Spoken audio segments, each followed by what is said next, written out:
వెళ్ళి కట్టండి. డాడీ ఏంటిదంతా? బావతో నీ పెళ్లి. నా పెళ్ళా? నాకు ఈ పెళ్లి ఇష్టం లేదు. తెలుసు.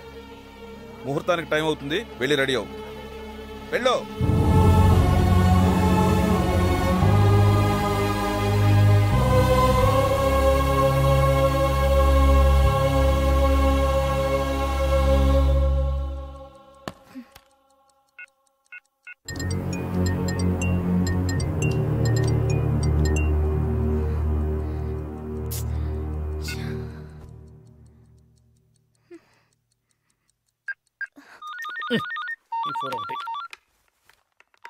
హలో అంకుల్, చందు ఎక్కడా?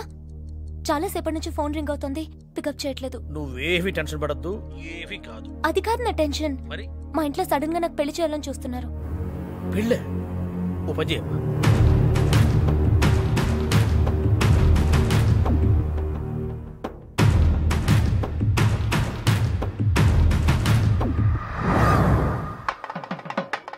డాడీ ఇందు ఏదత్తయ్యా? ఇందు బావా నన్ను గోడెక్కించువా. సారీ బావా, నేను పారిపోతున్నా. ఇందు సార్ సార్ సార్ మనకు ఆ బోసును పట్టుకోవడానికి మంచి ఛాన్స్ వచ్చింది సార్. ఏంటది? మీకు ఆ జీవి ప్రసాద్ గారు అమ్మాయి తెలుసు కదా సార్? ప్రసాద్ గారు అమ్మాయి ఇందు తెలుసు. అవును సార్. ఆ అమ్మాయి బోసు తమ్ముడిని ప్రేమిస్తుంది సార్. కానీ వాళ్ళ నాన్న అమ్మాయికి బలవంతంగా వేరే పెళ్లి చేయబోతాడు సార్.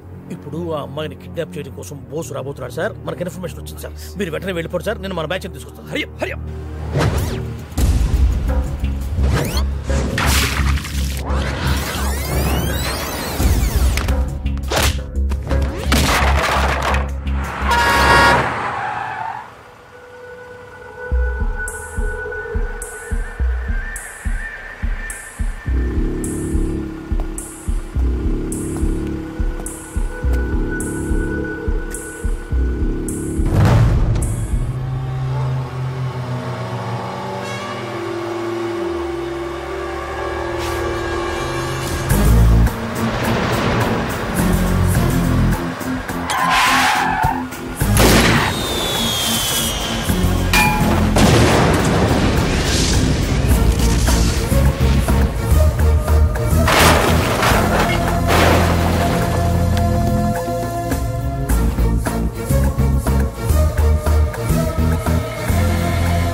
Thank you boss.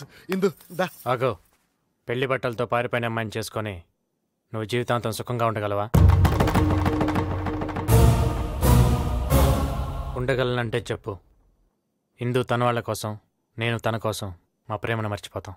వద్దు బాబు, ఇష్టం లేని పెళ్లి చేసుకుని వీడు, ఆ అమ్మాయిని ఇంట్లో పెట్టుకుని మేము సుఖంగా ఉండలేము. బావా, తన కోసం పారిపోయి వచ్చిన అమ్మాయిని తాళిగట్టి ఇంటికి తీసుకెళ్లకుండా నీ పరువు కోసం ఆలోచించి వెనక్కి తిప్పి తీసుకొచ్చాడంటే ఇంతకన్నా మంచి అల్లుడు నీకెక్కడ దొరుకుతాడయ్యా? ఈ కుర్రాడి ప్లేస్లో నా కొడుకే ఉండి ఉంటే వెనక్కి తీసుకొచ్చేవాడు కదా. ఇంకేం ఆలోచించొద్దు, వాళ్ళిద్దరికీ పెళ్లి చేసి